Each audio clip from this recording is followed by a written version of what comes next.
You ask Tiger to solve. This deals with linear equations with one unknown. The final result is x equals 8. Let's solve it step by step. Swap sides.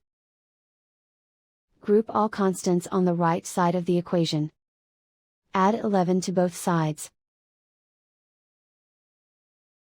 Simplify the arithmetic.